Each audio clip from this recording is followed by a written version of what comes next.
Welcome to the LowCarbMD podcast. No one is beyond help. No one is beyond hope. As we have always said, we are bringing you medical information and cutting-edge science, but none of this is medical advice. Please seek out input from your own doctor.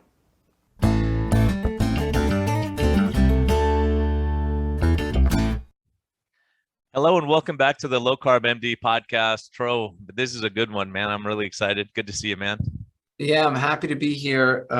Look, I'm glad that they still allow you to, Zoom hasn't banned you. I know YouTube has banned you. I know you're in Twitter jail, but I'm glad that Zoom still hasn't, decided. I haven't been in Twitter jail, just YouTube jail, because I was talking about clinical experience, and I guess we're not allowed to talk about that, what we're seeing in clinic anymore, because that's medical misinformation. There's a lot of things that we shouldn't be talking about. And the person, I'm so excited to have Dr. Frédéric Leroy here.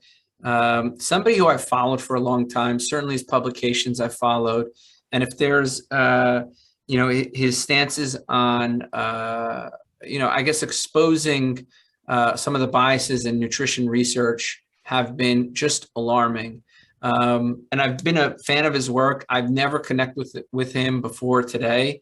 So I told him I'm a fanboying out here. So I really am. He holds a professorship in Food Science and Biotech. He's a professor in Brazil. His research includes animal source foods, certainly fermented foods, nutrition, and he is an all-around Twitter, social media agitator, and I'm in love with him. So I'm just going to let you know. Oh, you're going to get corrected already. I see you said something wrong. Professor. Well, you just confused Brazil and Brussels, but that's fine. Oh, I said Brazil. I meant Brussels. Sorry. I was wondering the same thing. I was like, oh, I didn't know almost that. The wow, same thing. you've really moved Listen, around. Brazilian nuts, Brussels sprouts, it's all the same thing. As long as it's real whole food, I'm not sure it matters, Listen, thank you. It's an honor to have you. Thanks, guys. Thanks a lot. You bring us some credibility. So can you help us just understand interpersonally before we get into, I think we've had people like Nina Teicholz come on and talk about, we've had Belinda and Gary Fedke talk about some of the more insidious aspects of nutrition policy.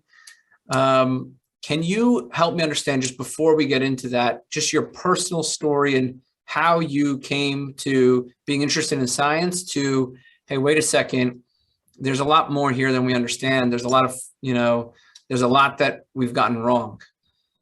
How did you, can you talk about your personal journey into nutrition science? Okay.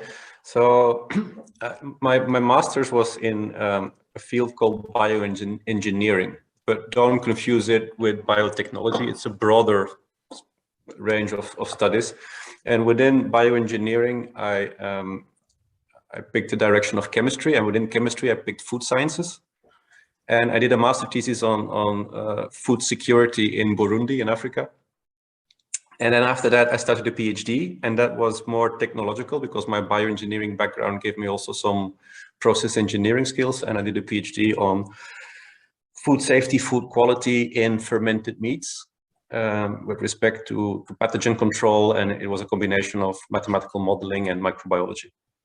So, and that was because there was some funding available from a European project, and the case study, so the topic of my research, just by coincidence, happened to be fermented meats. Okay, so, and then that has been the topic of my PhD, and I continued a bit afterwards, also looking at microbes in meat and how they evolve and how they behave. And I started to notice that my research became more and more controversial because I was looking at something that is not your typical health food. I mean, nobody would notice if I would have worked on cereals, and actually have worked on cereals as well, but nobody would have talked about it. But because it was on fermented meats, it came with debate, right? And I found that interesting, so I wanted to know what that was about, and I started to explore why meat became controversial. And to do so, you have to look at actor network theory. Basically, you have to look at who's saying what. And then you quickly discover that they're operating in networks and that some messages, some discourses generated with specific purposes. And that became more and more noticeable and loud within society. So I started collaborations with people from other fields, communication specialists, anthropologists, historians, to better understand what this was about. So I moved from a nutritional food science background, which I'm still having, and still my research is still within that field, but I'm also moving to interdisciplinary research, so I can link it to societal dynamics. And that's where you bump into some very bizarre things, and Nina and Belinda and Gary certainly have talked about those as well. It's not easy to do because it's very complicated. You have different ideologies, different vested interests, different just belief systems that develop, and all those they're not linear. It's not just somebody saying something, implementing something, and then you have this effect. It's a complicated societal dynamic. I think it's very hard for people to they listen to me and Brian, and they know that we have a very kind of critical lens. We like to think things through. We like to question mainstream agendas. That's I think something that both of us have been noted for. And yet I think it's hard for people to imagine that, maybe nutrition policy has more to do with certain people's ethical convictions, their personal take on the environment, and then it has to do with human nutrition. I think it's, or even corporate interests, very few people know, for example, that the main ingredient in this Beyond Meat was expeditedly approved after the ingredient was on the market and on the shelves, right? They don't understand, that, hey, wait a second, maybe this isn't about nutrition. And I think it's a hard message to hear. Why do you think that that's a hard message to hear? Because we're really indoctrinated all the time. And it's really when you take your distances and you start using common sense. That's why the story doesn't make sense at all in the global south, for instance, where people, if you come up with those messages that we are proclaiming, they just don't understand it. It's just when you're able to step out of the narrative and look at it that you start understanding that it just is not credible. Take the simple case of fermented meats. That's the thing that got it starting for me. So fermented meats basically are the oldest, the most ancient form of process technology that we ever have used. I mean, the fact that we process meat, making strips of meat, drying meat, smoking meat, probably were the first interventions ever for human beings in the domain of food technology, before the Neolithic times when you had the cereal processing and the dairy processing. So meat processing was the very first thing we did. And it has been part of our dietary behavior and dietary culture since ever. It was a source of valuable nutrients. It's a bomb of nutrients, right? It contains all sorts of essential nutrients, difficult nutrients that you don't always get from other sources in a straightforward way. So it has been vital. It has been always appreciated. It was vital, especially in those regions where you have difficulties in to farm crops, and where the conditions just don't allow you to have a diversity of different foods. Think about the Arctic regions and below, where you have to rely on fermented animal products, basically. So those have been very valuable. They were culturally very valuable. There's a lot of identity discourse around it, so those people identify with those products. Italians are very proud of their salamis, and the same is valid for others. And it always has been very popular. Armenians are proud of sujuk, we're very proud of sujuk and basma, True. So they've been culturally important. They've been nutritionally extremely important for food and nutrient security. And then now suddenly they're the worst foods ever. So they're being compared with cigarettes and asbestos. And then that happened overnight. I mean, on a historical spectrum, that happened in a very short time frame. So that's interesting. Why did that happen? And it's difficult to step back from it and to understand where this is coming from. because the message is so streamlined and so loud, and it's all over the place. It's endorsed by science. The official science says that it's the true. Science. It's called the science. Yeah. Science TM. So people just take it for granted, and it's difficult to be critical. I mean, it's difficult to know why that would not be true.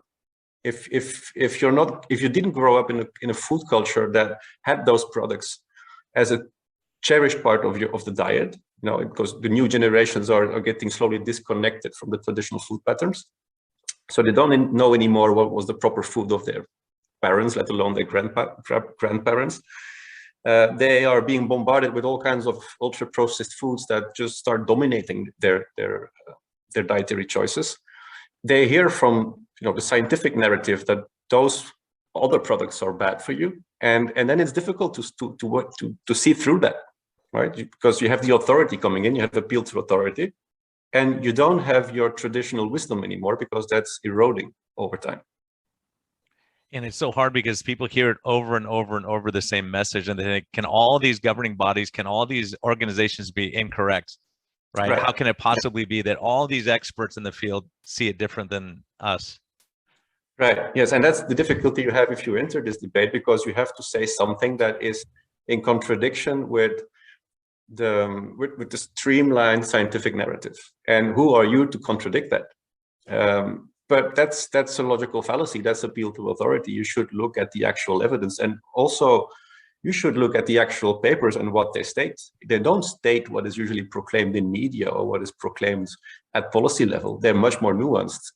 If you look at the studies, even if you look at red meat, for instance, and the associations with chronic disease, in those papers, you see that most of the times, now it's getting a bit more sloppy, but most of the times the authors were quite correct. They were just saying we have an association under those conditions within this population. It may not be causal. We cannot rule out residual confounding. Even WHO says that. But that's not how it's translated at policy level. It's seen as causal. It's seen as a worst case scenario that is suddenly going to affect public health worldwide. But that's not a proper scientific approach. It's not what the scientists are saying. It's what the institutionalized science is saying, and that's a different thing. That's not just exchangeable. So, but it's difficult. You need to be aware of the methodologies and the limitations of research to be able to make a proper judgment and balance that out. So to understand that what matters mostly is the dietary pattern, the whole package, and you cannot single out one food and blame everything on one food. And it's puzzling that we have reduced all the complexity of nutrition, which is a very complex thing, to a binary vision where most of the plants are seen as good and most of the animal products are seen as bad. How would that be so? How would nutrition have evolved in something binary where you have two categories and the one is good and the one is bad? That's so simplistic. That should give away that it's nonsense. It cannot be a solid basis. And plus, we didn't learn from our experience of saying, back in the day, I don't know how long ago, you might remember, but the movie theaters, they said, oh, coconut oil has saturated fats, bad. We're going to put trans fat in there and it's going to be healthier for you. So there was that big switch of everyone's goes, it's a plant-based trans fat. That's going to be healthier. And it was killing everyone. Yeah. Yes. Just because it wasn't the animal's fat, and then it was supposed to be good, but then it turned out to be toxic. It's reductionism in action, and that's valid for most of the dietary conversations nowadays. It's a reductionist discourse. It's binary. It's simplistic. It's exaggerated. It's using symbolism. That's interesting about red meat. Is why is red meat so much targeted? I personally think that it has a lot to do with the fact that it's red. I think the color red is not just a coincidence. Red, it shows basically that the food, it's bloody, it's red, it's sensual. It's a sensual food, right? Red meat is a very sensual food. It's muscle. I don't know. Red apples don't really have a connotation. No, they don't. Them, Yeah, no, but red apples are shiny and smooth, and it's a more contained food. It's the fact that meat, also the texture, everything about it it radiates vitality and strength. It has this connotations of vitality and strength And I think that's one of the reasons why it's targeted so much. That's when it entered.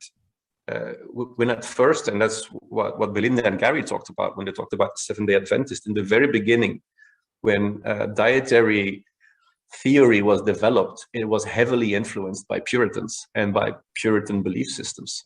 The thing to do was not to eat animal foods because they wanted to go back to the Garden of Eden diet. And as a Puritan, the basis of your worldview is one of denial. No, it's self-denial, it's denial of sensuality. Ellen White, which was the prophetess of the Seventh-day Adventists, she said that if you eat meat, it will evoke the baser passions. It will, it's too sensual. It was dangerous for kids. You shouldn't give it to kids because they would become sexually agitated. So people had that mindset at the time. They entered medical discourse because they were crusaders. People like Kellogg and Lena Cooper, they entered the dietary scene. Household economics at the time, the first dietetic associations, they were infiltrated by the Grahamites and the Seventh-day Adventists. Up till today, they're still there. So they shaped a belief system, and that was a moral belief system. It was an idea that some foods are good and some foods are bad. And the ones that were bad were the essential, the ones that represent strength and vitality. You had to downplay that as a Puritan. And they wanted to go back all the way to the Garden of Eden, back to a stage of purity. So if you start your whole dietary discourse at the very basis, when the first vegetarian societies were formed in the late 19th century, the very basis of that was spiritual. It was a belief system. And that entered public perception at some point. So the upper middle classes are known to express their worth through symbolic acts, right? And eating is one of those. Virtuous eating, moral eating is something that entered the scene during the progressive era in the 19th century. Middle classes were expressing that they are proper human beings and moral human beings through the way they were eating. And I think that is the very basis, because that happened a lot also in New England and that region, right? And that has been the very beginning of the healthy user bias in the United States. That's when people started to put foods in certain boxes, good and bad. And then what happens is if the healthy middle classes, the rich middle classes are doing that, the ones that are healthy and generally in much better condition and have much better access to health than the lower middle classes that still eat lots of meats. Well, those people that eat less meat come out as the most healthy ones. So the whole nutritional epidemiology scene is basically, it's not so much a clinical study, it is more an anthropological study. With the associations, you're capturing that the healthy middle class people are the ones that eat less meat. And then the conclusion is, well, meat must be unhealthy. That's basically what happened.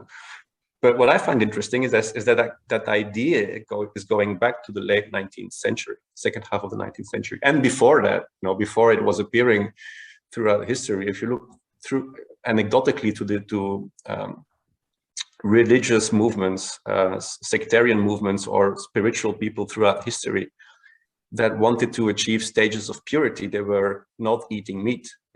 Pythagoras is one example. The Cathars are another example. So that's a recurrent pattern. Purity is associated with not eating meat. It's a moral expression.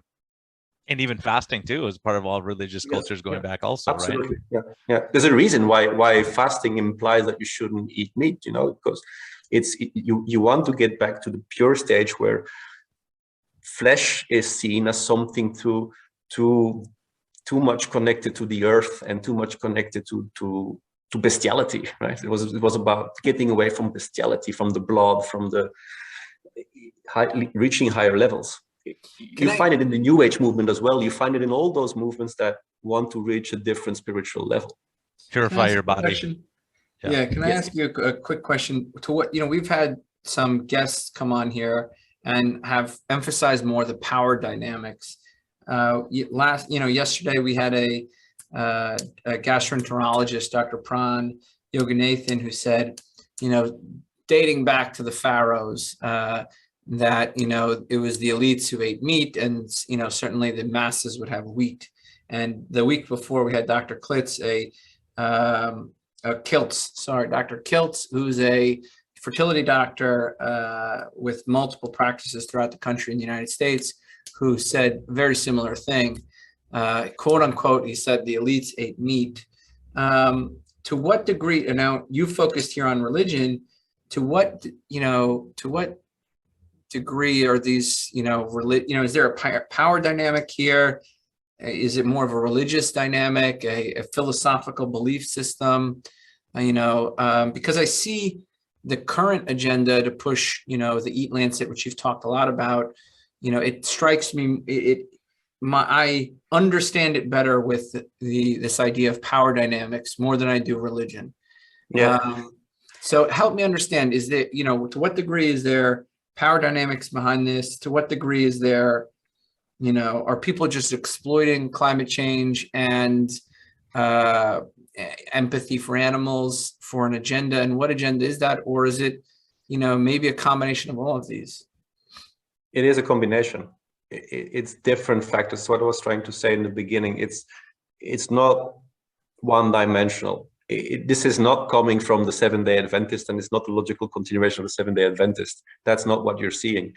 The Seventh-day Adventist and the Grahamites and the whole food reform movement from the 19th century, and however that translated into dietary discourse and how scientists started to look at food and how they picked up, those associations and in the middle class. That's one story. And that laid the foundations for the scientific studies that are capturing the artifact created within the US region. Because if you look at associations between meat eating and health in other parts of the world, you don't see that. You actually sometimes see the inverse situation where the more meat means more healthy. And that's again an artifact, because probably people that eat more meat are the more wealthy people that have better access to healthcare and so on. So you capture again an artifact that tells you more about the kind of people than about their diet. So it laid a foundation for the science to build on. If what Walter Willett is producing now is built on that legacy in a way. But that's only one part of the discourse. That's the part that that gives you the data that you can, and the data is of course very flexible. You can do whatever you want with that. You can stretch it in all kinds of direction and make your point. Well, then we have the French paradox also, right? Like you say, how can they be eating so much saturated fat and they live for all? We'll leave them out of it. We don't like their numbers. They don't fit our paradigm. Yeah. So the whole nutritional paradigm that has been created in the Boston region and is mostly one that is derived from that population with that belief system, and it collapses if you go to other places in the world where you find completely opposite results, and then they call it a paradox. It's not a paradox. It's the logical conclusion that if you capture artifacts and you take them as the whole truth, then you see that it doesn't hold if you go to other places where you have different conditions. But that's the one layer that has always been there over the last decades, and it was amplified then when Ansel Keys entered the scene, and the saturated fat story was connected to all of that. So it amplified the anti-saturated fat, anti-animal products narrative within scientific research, and then you have copy-paste kind of research. People do the same thing all the time. So they have the Seventh-day Adventist studies where they amplify the message, then people try to capture it elsewhere. And the message gets amplified. And the more you hear that there is an association, the more people believe it, and the more the healthy people will actually amplify the message. So it has a positive feedback loop, right? And they're all referring to each other's research. All their friends are research. They're all quoting each other in their studies and go, okay, here's the proof of my concept, and they're all saying the same thing. Yes. But the thing is that it also enters the public, and the public picks it up, and the public behaves like that, and then the studies capture what the public is doing. So it just amplifies itself all the time. But then you have something else has to do. So that's an ideological.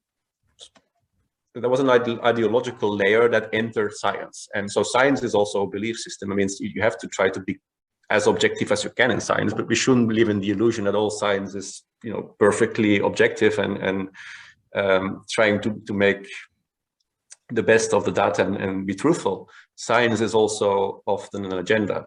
And it can be white hat bias, scientists trying to improve the world and being too zealous about what they're doing. They can just have their own ideologies. They can, all sorts of things can happen, also vested interests.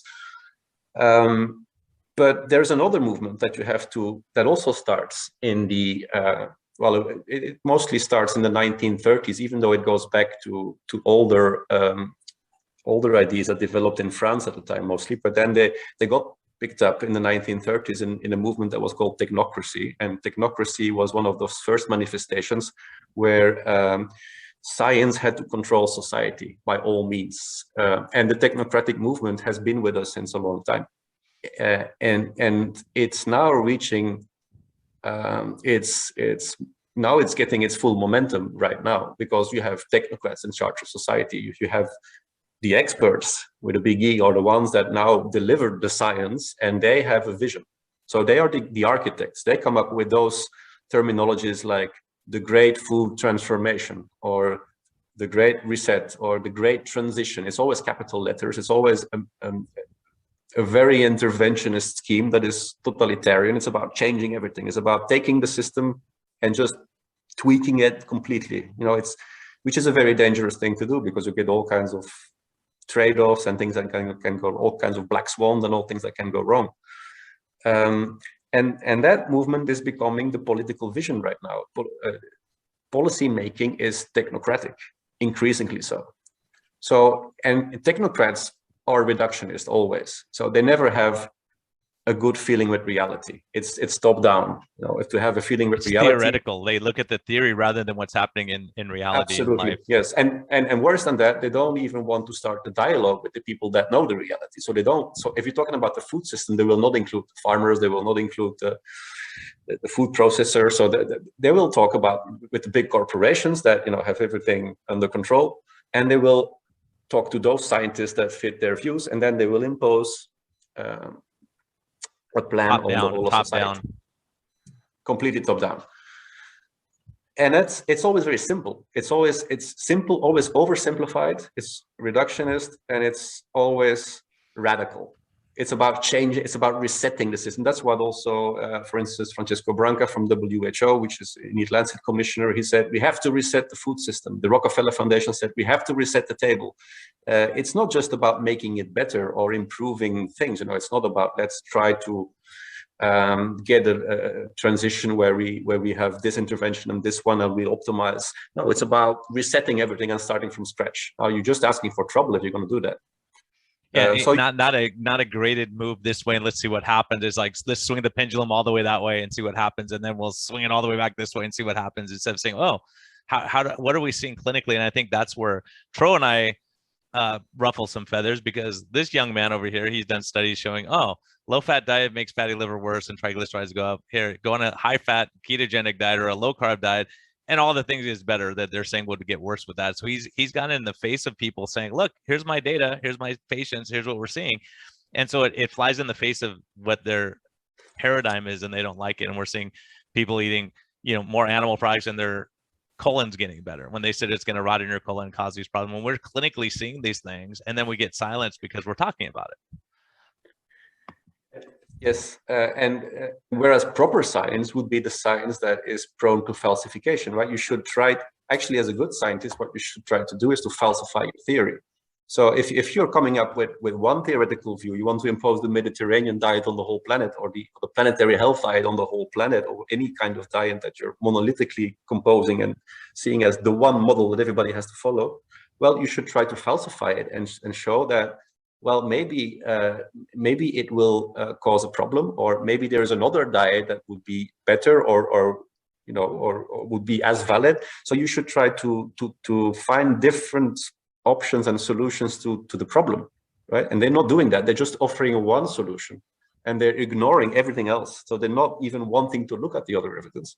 They're just selectively going for whatever science is in support of their vision. And trying to ban everything that contradicts it. We've seen that very problematically so with what happened with the NutriRec studies. So the NutriRec studies came up with an evaluation of the evidence with respect to red and processed meats, and they said, well, you see those associations, but the evidence quality is not good.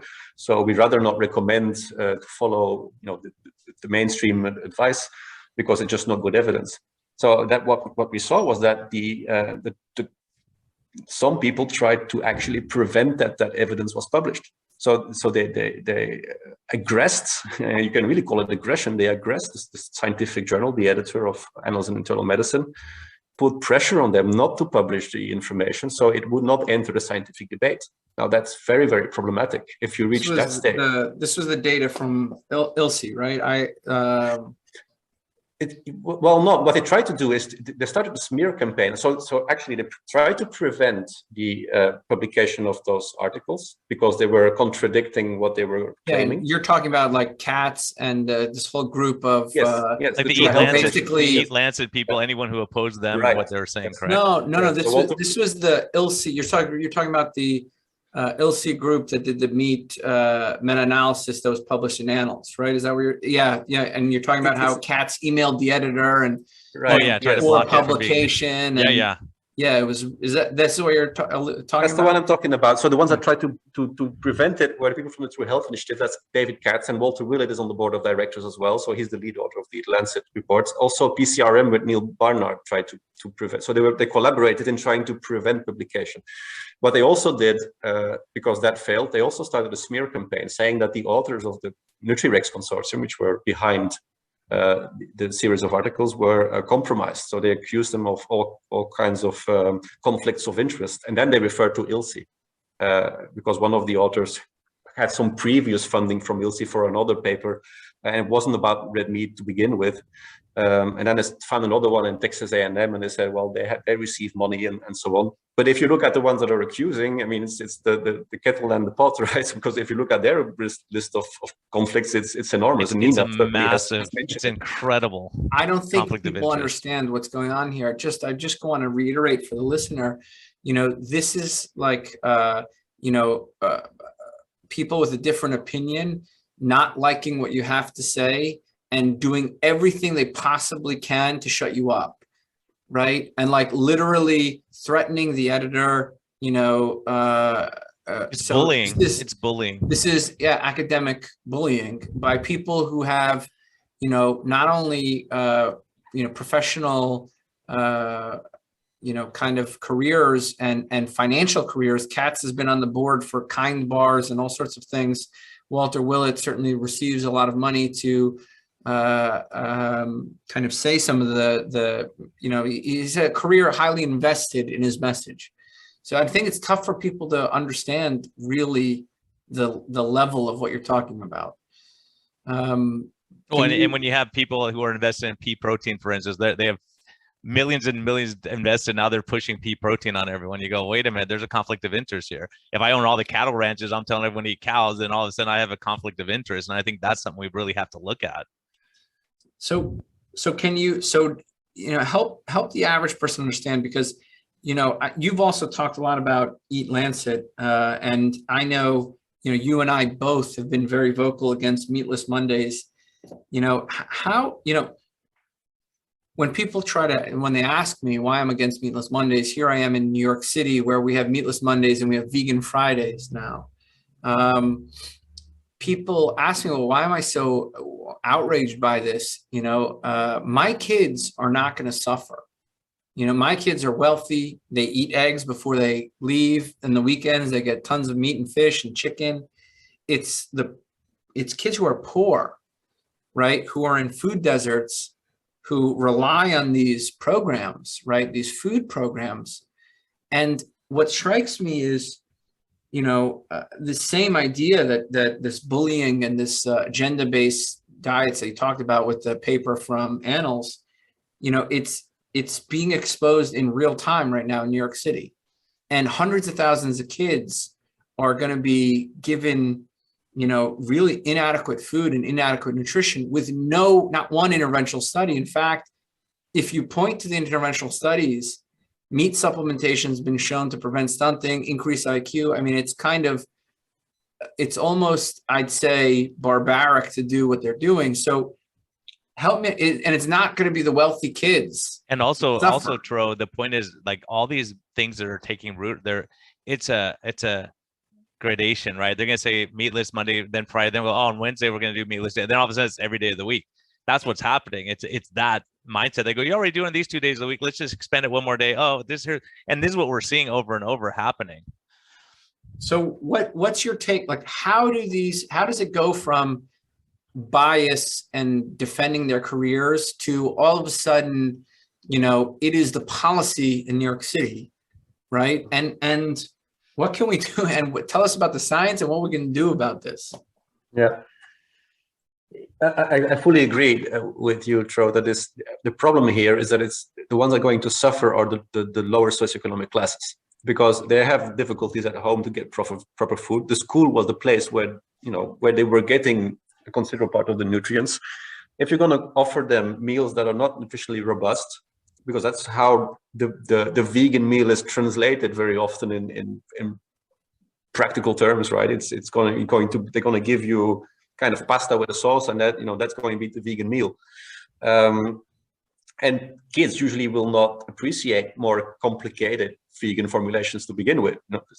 That's an issue. So it's going to be nutritionally poor. We've seen even that there was a recent study not so long ago where they looked at vegan catering in Finnish daycare.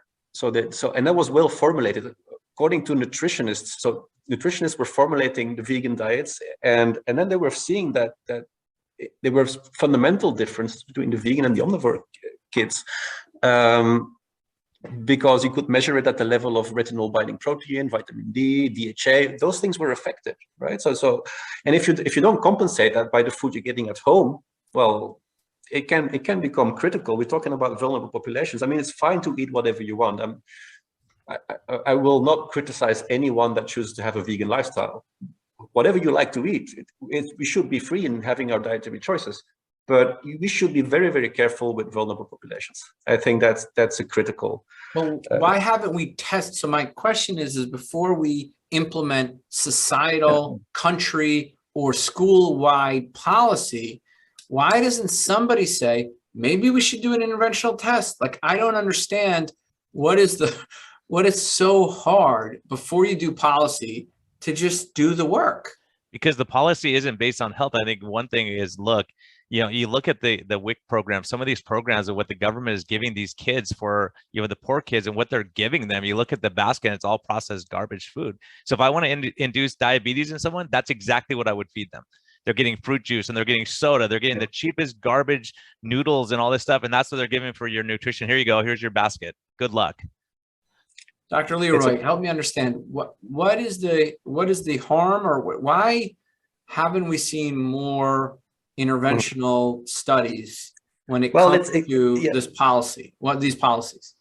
It's a very pertinent question, and I think, well, this is technocracy in action.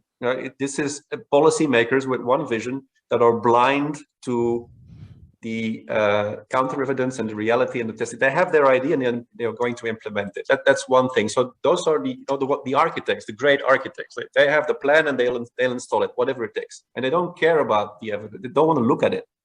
They don't want to know that it exists. That's one thing. And then you have the ideologists that are pushing for it. You cannot imagine the amount of lobbying that takes place at policy level by certain groups. I mean, I'm living next door to the European institutions here, and all the time you have an influx of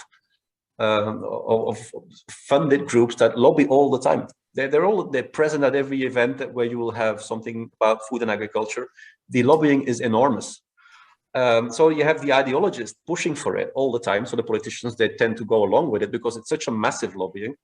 And they're providing free education too for the nutritionists, the med students, and so it's all the same messages being pushed across the board. Right. They're crusaders. They want to get that thing done. Politicians are following. Politicians mistake the loudest voice for the majority voice. Right. So this is a very, very small group, but it's a very, very loud group, and politicians have mistaken that message because of its loudness for a societal message. The majority of the people are not endorsing this. Make no mistake, this is a very amplified message, and so politicians go along with it because they think it represents their electorate. It doesn't. And then people in the street, that's the danger of aggressive minorities. Aggressive minorities want to impose their views, and if the majority is too tolerant, it will pass. That's a classic dynamic. You see that with many things. So maybe we shouldn't be so passive about it and start resisting, because they're taking over. And I'll give you another example. So you talked about New York, and that's one of the cities where those things are taking place. But there's another initiative which is called C40 Cities. And C40 Cities is a platform, and you'll find all kinds of big players within C40 Cities. You look it up, you'll see it's big foundations, big corporations. And within C40 Cities, there's an initiative called, well, how is it called? It's something, it has to, well, basically what they're doing is they're endorsing the Eat Lancet diet. And 14 mayors have subscribed to it. So they have pledged that they, by 2030, they will reach the Eat Lancet levels of meat. And they have two targets. The one target is the progressive one. And that means that you get meat at the maximum level of Eat Lancet. And that's like 16 kilograms of meat a year and some dairy. And then they have their ambitious target, which is completely vegan, no meat, no dairy. So, and that's in 14 major cities. We're talking about Toronto, we're talking about London, we're talking about main cities. And it's already inscribed in their food policies, you know, and you see it in the food policies of London City. There's a line there that says we have to move to the planetary health diet and get rid of unhealthy foods. Now, unhealthy foods in Eat Lancet terms means red meat, because that's what literally in the Eat Lancet report, one of the key messages is red meat and sugar are unhealthy foods. So they name it in one sentence. So they tie them together as if they're one thing. Yeah. Yes. Like as if they were the same problem, right? Mm-hmm. So that's and then that's now being translated into policy because it's endorsed by huge players. Don't forget that Eat Lancet is inserted in loads of different. So there's a whole variety of them. But they're all public-private partnerships. So they're partnering up with big corporations, with big foundations, with governments. So they get the open doors, right? So they can just do their thing. Eat Lancet, that has been stated by the founder of Eat Lancet. So Eat Lancet is modeled on the World Economic Forum.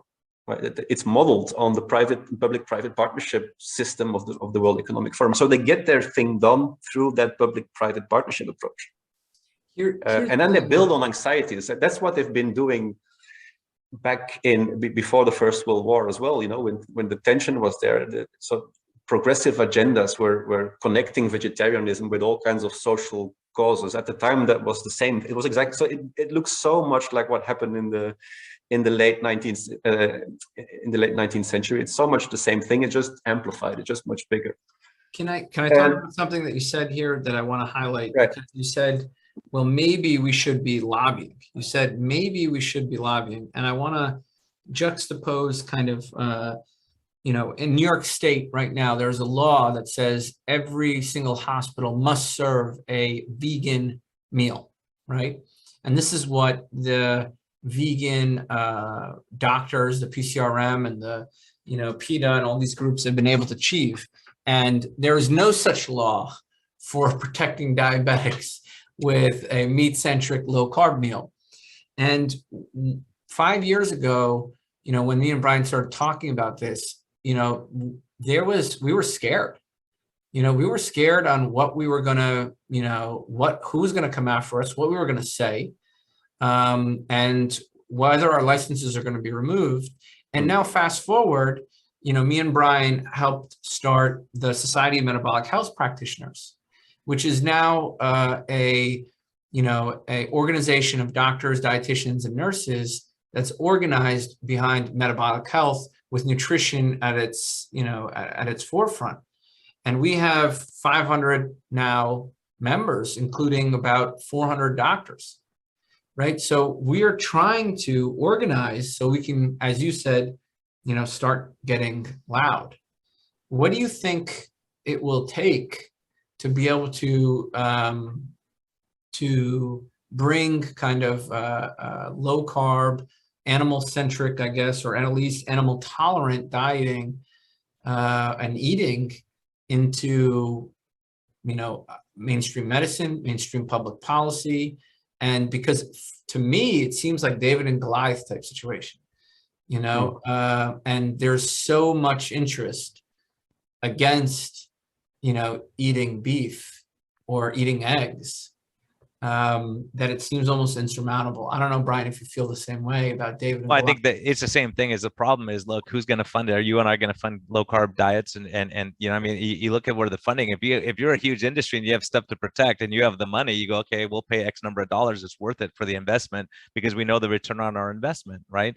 So it's a hard thing when you don't really have a financial interest. What do I gain if someone eats low carb or not? I don't make any other money. But the way I look at it from my perspective is, look, it has to be a bottom up where people go, look, my brother's eating what you guys are telling me and they're getting sicker and they're on diabetic medicines and they're getting amputations. I'm eating low carb and I'm feeling great and I'm exercising every day and I'm active and I have mental health. So I think when enough people look around and go, wait, what they're saying isn't working, what these guys are saying is working, that I think that's kind of the approach. But how do we do it from a top down, bottom up and do it all? It's really I don't know if it has to be grassroots or whether it has to be, if we can organize that. I think that's the question. We need smart guys like you to figure that part of it out. Yeah, tell us, what do we do? I fully agree. I think that's the only way out of this is by mobilizing the numbers.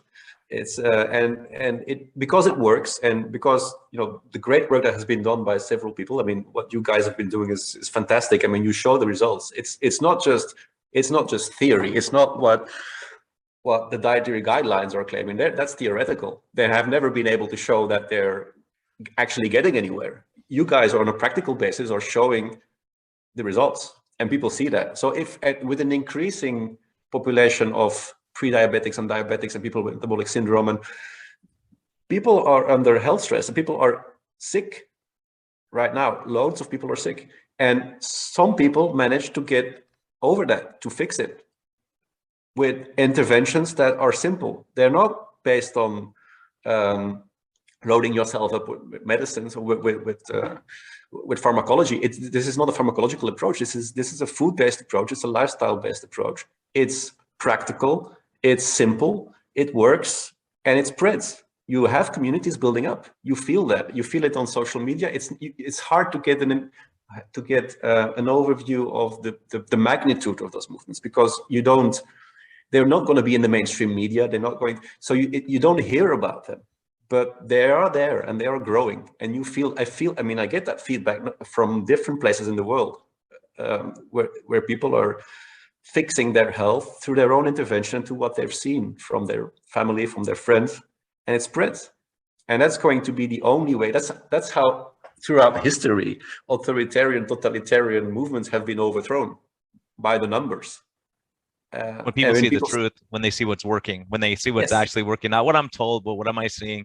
And I think that the most gentlemanly way to settle it is we put up Sean Baker and they put up whoever they want and we do an arm wrestle and then whoever wins gets to run this thing.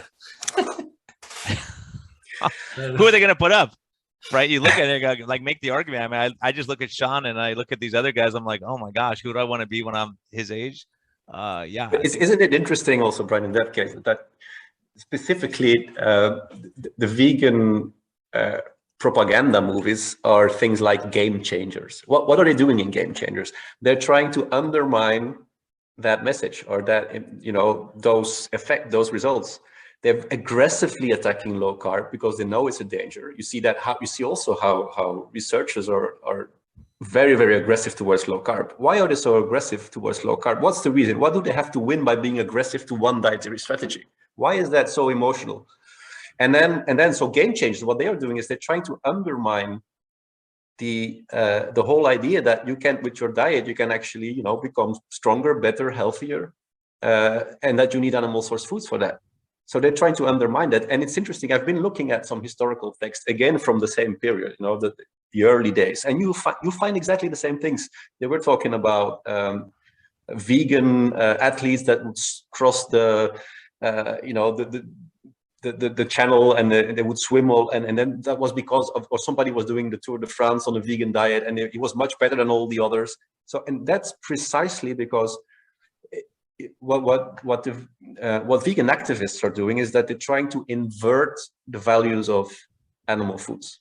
And that's so there's an academic angle to that. So in studies they have put forward the 4N theory, and then so they try to say that omnivores are in a cognitive bias state because they excuse. So actually, they don't want to eat meat, but they do, and they do by rationalizing their own, thoughts, and they say to themselves, well, meat is normal, it's necessary, it's nice, and what's the other one? It's natural, right? So these are the excuses that we fabricate to excuse ourselves that we're still eating meat. So that's you see that in loads of scientific papers. And now what they are trying to do is to invert all that. So the natural becomes the unnatural. It rots in your intestines. The normal becomes the abnormal, because we're supposed to be herbivores, because that was the Garden of Eden, but that was also our ancestors were herbivores, so we should be herbivores. The nice thing is inverted because it suddenly is becoming disgusting. They play a lot on disgust, right? So they talk about pus, and they talk about farts, and they talk about blood, and they try to make it look disgusting.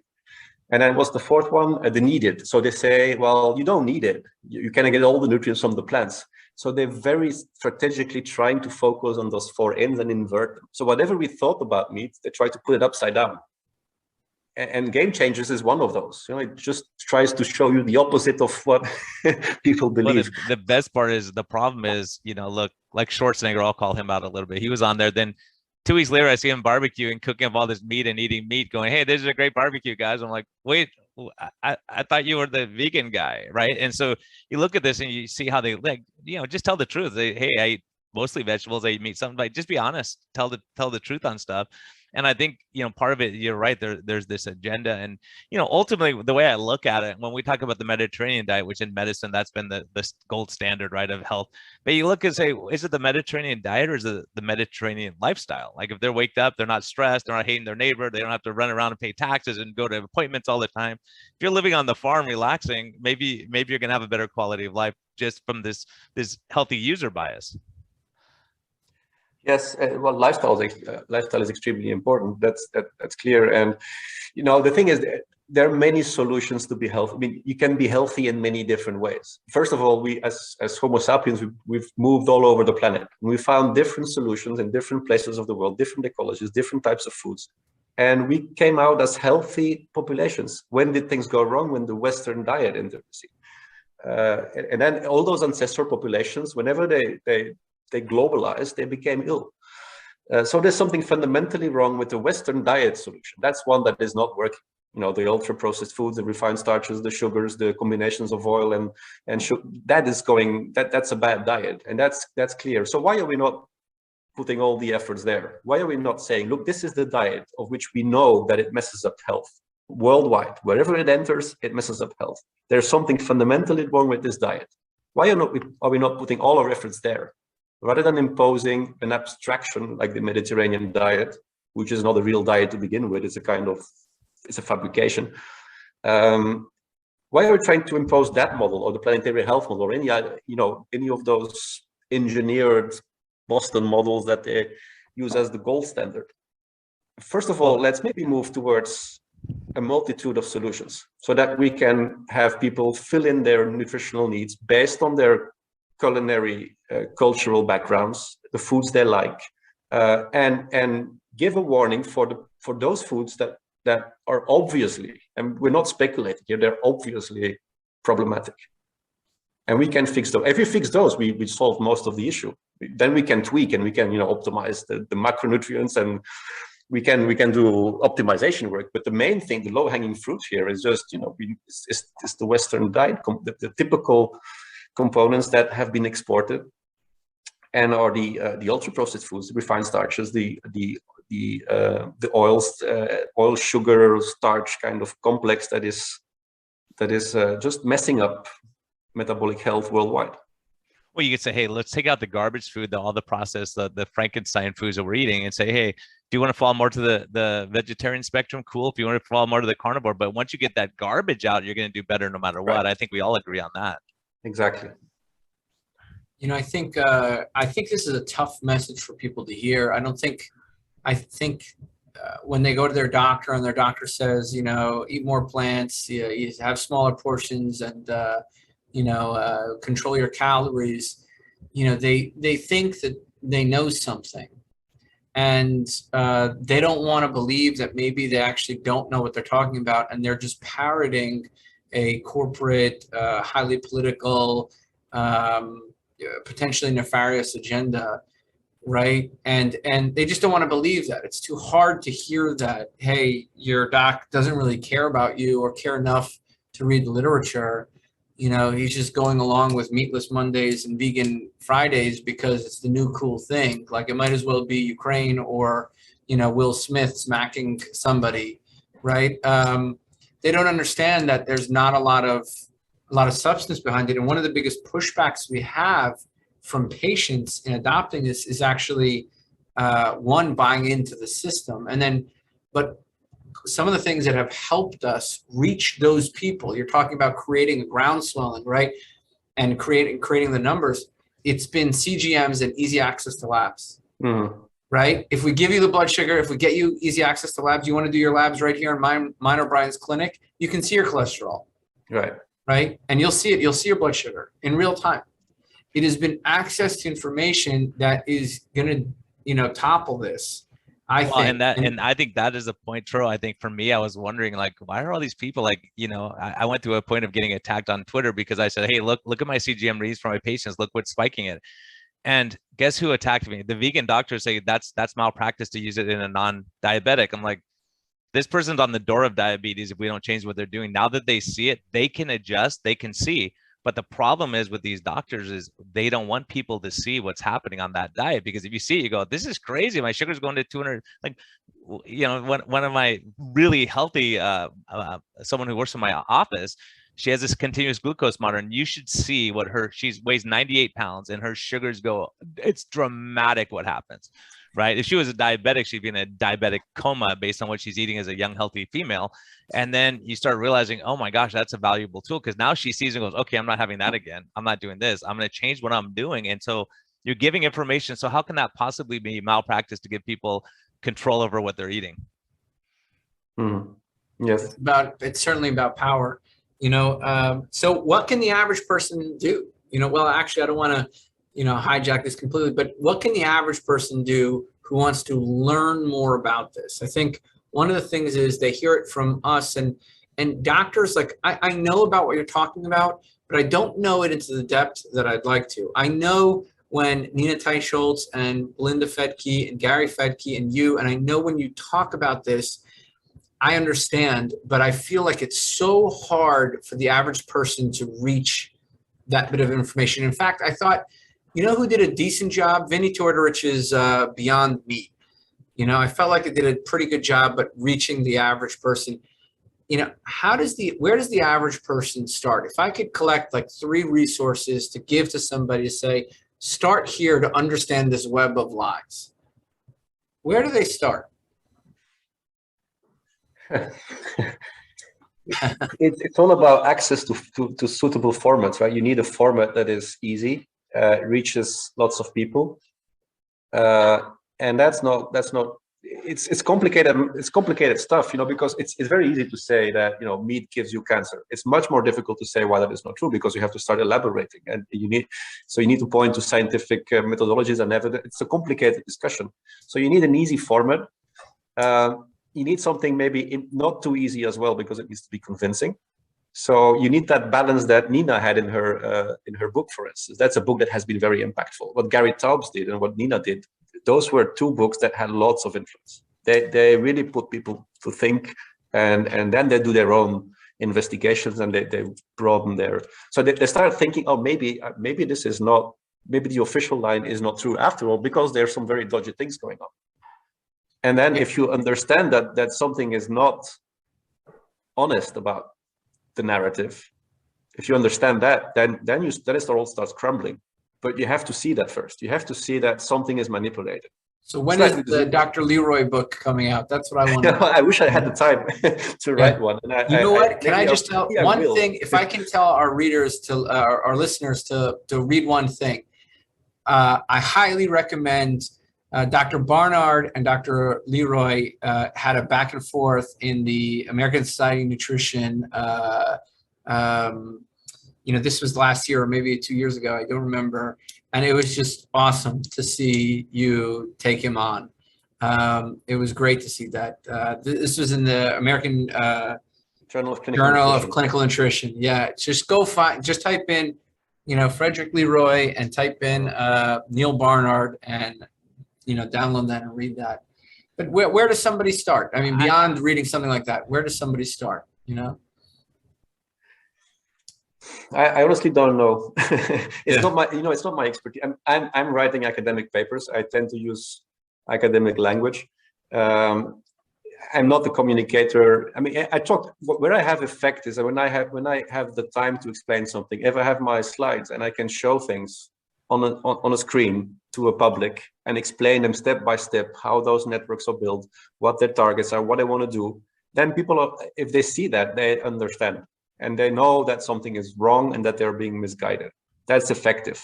But that requires an investment. That requires investment of time, and you need to be able to do that, and you can only reach so many people.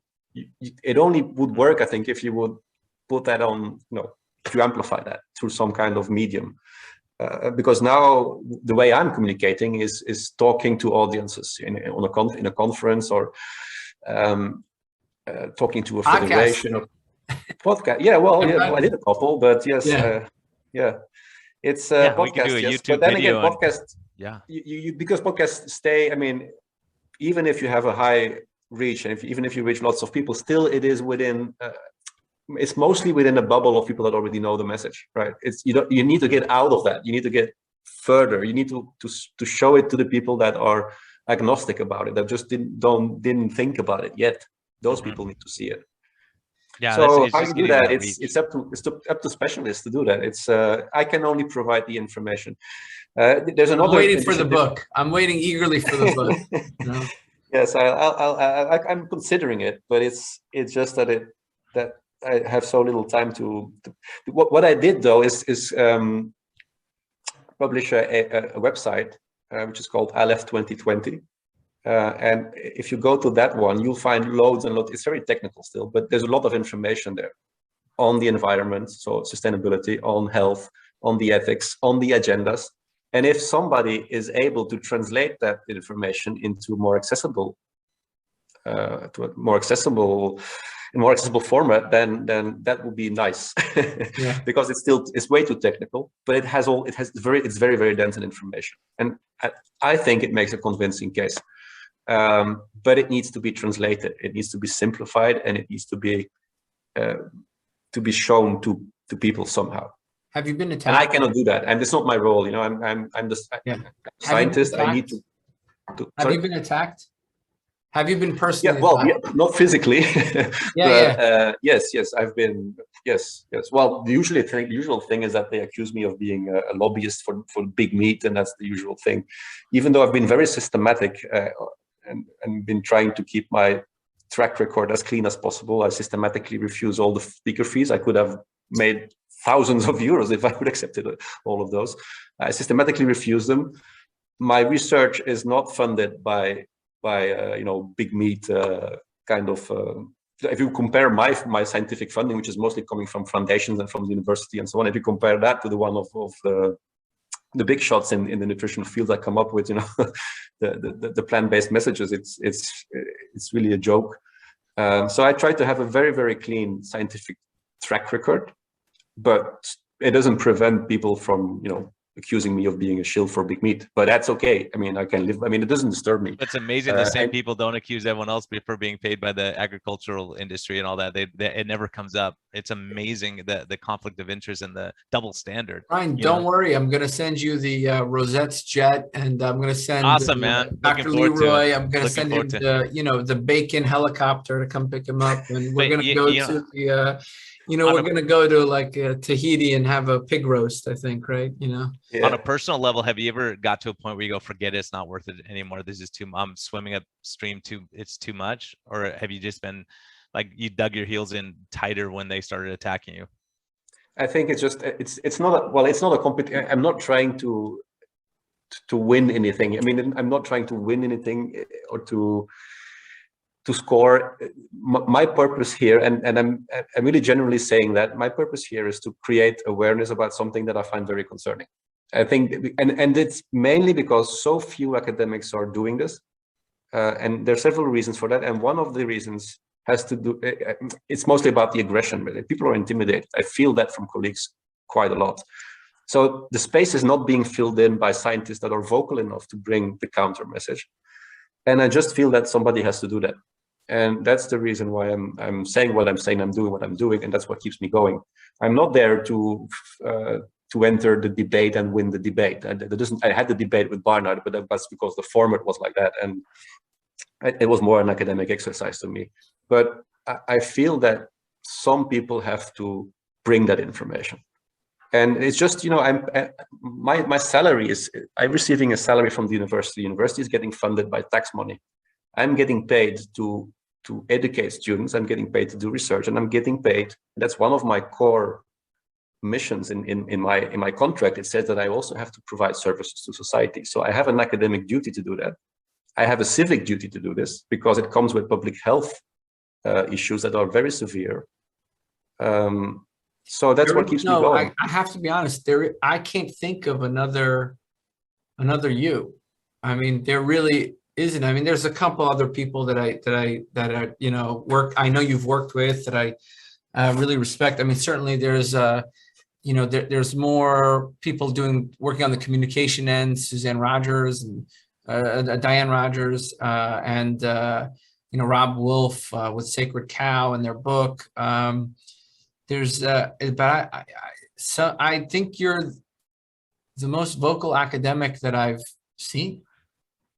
I think what makes it, and I know the space pretty well. Yeah. I think what makes the difference is that I'm not shying away from naming names and putting my finger on the things that other people will be more careful about. But I think it needs to be done because it's one of the ways to show that this is a fabrication. Sometimes you need to be specific, and sometimes you need to point towards the actual people and mechanisms, the things that get, you know, you have to, sometimes you just have to talk about it. And not many people do that. So you have good scientists that are being vocal about the benefits of animal source foods and why they're important and why we shouldn't be exaggerating their potential harms and why we should value their benefits. People are doing that. I'm by far not the only one. But I'm also, because also I was also so much interested in how this has been created. And I think I know the network better than the people in the network because I've looked so much at it. And I'm talking about it. And that's the difference, I think, to the other. You could say maybe that's not the job of the scientists. Probably true. I see it as a bit as an academic exercise as well, but it's probably not what the scientific business should be about. But it's my role as a citizen, you know. But I think that's the critical part is looking back and you look at the history of medicine, the history of nutrition. If you don't look at the history, you keep making the same mistakes, and you keep saying, well, if everyone says it's true, it has to be true, and you don't think for yourself anymore. It's like that experiment with 3 lines, and everyone else thinks the shortest line is the longest one, and by the time it comes to you, you go, oh, that must be right, even though you know it's not right. You still say that, and I think that's what we fall into in science, and part of it's funding. If you say the wrong message, you're out. If Tro and I worked for a major hospital, we would not be employed at this moment, right? Because you're saying, look, here's what I'm seeing, and that's not what the standard of care is not working. And when you're in the standard of care, you can't say that. So part of it is that we're outside of that model, but you're in the model and you're still standing up, you know, and people who I respect, the people I've known, you know, Professor Noakes, Gary Fettke, Ty Schultz, these people who Gary Taubes, they go, look, here's the science, whether you like it or not. This is what the data shows. This is what I'm showing. I'm the messenger, right? I'm not trying to push an agenda, because I think you're the type of scientist like Noakes would be, is if you came up with this evidence saying meat's killing everyone, you'd say, uh-oh, there's new evidence and I have to change my task, or I have to change my course because this evidence is compelling, right? And then we have to say, hey, maybe you only do it twice a week instead of 5 days a week, right? Or whatever it is.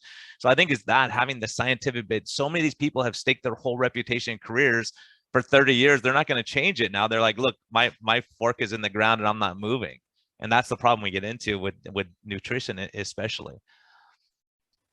Yes. Yeah, anchoring. That's called anchoring bias, right? So you're kind of just stuck and invested, and as new information comes, you know, since you're anchored to it, you constantly dismiss it until, you know, it's screaming at you with CGMs that literally show it in real time. Listen, Professor Leroy, this has been fantastic. If somebody wants to find you, support you, find your work, where do they go? We have the Aleph website, so it's ALEPH 2020. It's a blog spot. That's how much funded it is by Big Meat. So it's just a blog spot, but it represents a lot of my thinking, and you'll find lots of information there on animal source foods in general. There's my Twitter account, which is FLEROY 1974. That's the handle. And those are the main, and of course you have my Google Scholar profile where you'll find papers and yeah, something like 150 or plus papers with 8,000 plus citations. More letters after his name than any of us have ever. Yeah. We have to get a bunch of people and add our letters up to catch up with them. Yeah, but that's in the end that's not the important part. I mean, letters don't mean a thing. It's much more valuable, if you do the actual field work that you're doing than people that have lots of letters but come up with useless theories that basically make the situation worse. So letters are very relative. Yeah, you're welcome down from the ivory tower anytime to come visit with us lowly doctors. Yeah, because it's really important. I think so many people are in the towers and they all just agree with each other and they never go and see a real patient. So that's what we're saying. Look, we're seeing real patients. Here's what's happening. A lot of the stuff that Tro and I've seen along the years, now we look back and say, yep, we were right. The science is now there, but we saw it clinically, so we can't deny what we're seeing. So for you to be able to support us and what we're doing by the science and looking at it, it's critical because, I think what you're saying is true. A lot of us, especially in the United States, have just cowered down and go, okay, that's what everyone's saying. We're not going to go against the flow. We're just going to go with it, right? We know it's wrong, but we're still going to do it. And I think a lot of people have just lost their inquisitive nature. A lot of doctors have just said, okay, this is what we're supposed to do. We just tell everyone to be vegan and exercise more and you'll lose weight, but it's not working in any of your patients, but you still keep saying the same advice over and over. It's just amazing. Academia and it's a perfect storm of, industry clouding our judgment and then us being overworked and, essentially, and I don't want to say underpaid, but crowded with student loan debt, where you lose the inquisitiveness, lose the curiosity, and then you just do what you're told. No, you lose your autonomy because you're afraid. You go, I got $200,000 in med school loans. I need my salary. Okay, I'm not going to rock the boat. And that's the situation most of us doctors are in. We're in a financial slavery, basically. I got to be honest with you. I want to pause it right here for a second, because Brian, you always say like it took me courage, but honestly, it took a lot more courage for you to leave the system than it did me, and you know what, honestly, it's you, Dr. Leroy, who are giving us, the courage to be able to continue to do what we're doing and say what we're saying. When we can point to that bias, when I can send somebody, a paper in ASN, challenging the current narrative, it gives us more credibility and it gives us a voice to be able to help our patients. Because I'll tell you, the number one thing is, but my cardiologist or but my endocrinologist said, right? That is one of the biggest, problems I faced. And so I want to thank you for doing the work you're doing and being the person that you are, and coming down to this, nutty podcast with us two people. So no, greatly appreciate, much respect for sure from us docs who are seeing patients, because what you're doing allows us to do what we're doing, and hopefully we can give you feedback on what we're seeing, and that you say, oh, let's look at this area of research. They're seeing something. Let's see if it's real or not. And you tell us, no, Brian, you're crazy, or hey, guess what? We're seeing this clinically also, or scientifically also in our study. So, that's our job, is to observe and see what we're seeing, and you prove us right or wrong, right? And if you prove us wrong, that's a good thing too, because again, the scientist is supposed to prove what you believe incorrect, rather than just being biased and saying, okay, I'm going to make my study show what I wanted to show, instead of saying, hey, here's what the evidence shows. So I think we've lost the scientific method. So knowing there's scientists like you out there is so reassuring to us. There must be plenty more. It's a matter of connecting and dialogue. So that's why these conversations are important. Dialogue is crucial. Bringing the different actors together and doing something about that complicated system, combining all the different perspectives and expertises. That's how you tackle a system, right? Not the top down. You do it by putting those people in charge that are confronted with the practical realities, like you guys, people that think about it, the academics, and you put those in contact. The same for agriculture, you put the farmers around the table, not the ones that design virtual worlds on an Excel sheet. You put the actual people doing the job around the table as well, and that's the only way to progress. I'm just remembering, were you in the documentary, right? You were in Vinny's documentary. Yeah. You were in it. Yeah, just remembering. I was like, wait, I haven't seen it, to be honest. I haven't seen it yet. Oh, it's great. It's exactly what we need. It reaches the it reaches the audience that we need to have to listen to it. So it was good. Listen, we have any questions we have to grab, or we're good? No, we're good today. I think Patreon supporters, thank you so much. And this has been absolutely great. Thank you. Yeah, there's a PhD level discussion, because it's really important stuff that we really need to address and think about. So it's good to be in good company here for sure.